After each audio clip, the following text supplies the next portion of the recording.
नमस्कार मित्रांनो. आज बघा आपल्याकडे आमच्या गावाकडे थंडी खूप जास्त प्रमाणात पडलेली आहे. बघा, आज थंडी जास्त आहे. तर मी तुम्हाला आज दाखवतोय. हे बघा, एक वनस्पती दाखवतो तुम्हाला मी. हे वनस्पती आहे नेरडीचं झाड. ह्या वनस्पतीला नेरड बोलतात. हे नेरडीचं झाड. हे बघा, नीट बघू नका. ही एक भाजीच. कारण काय, हे बघा, हे जे आता यांना कळ यायला लागलेत. आता कळ आल्यानंतर मग फुलं येतील. हे बघा, हे अशी फुलं येतात. या फुलांची भाजी, या फुलांची भाजी बनवते.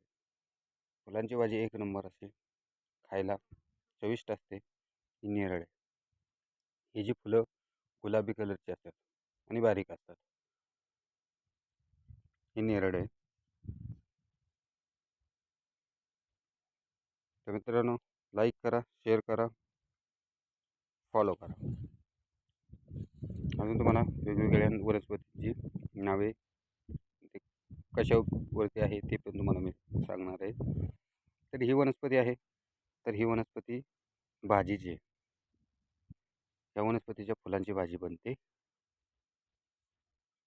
तर कशी बनवायची ते पण मी तुम्हाला दाखवणार आहे. ज्यावेळेस फुलं येतील त्यावेळेस मी तुम्हाला बनवून पण दाखवणार आहे कशी बनवायची. चवीला एकदम छान लागते. हे बघा, ही नेरळ. तर धन्यवाद मित्रांनो. जय शिवराय.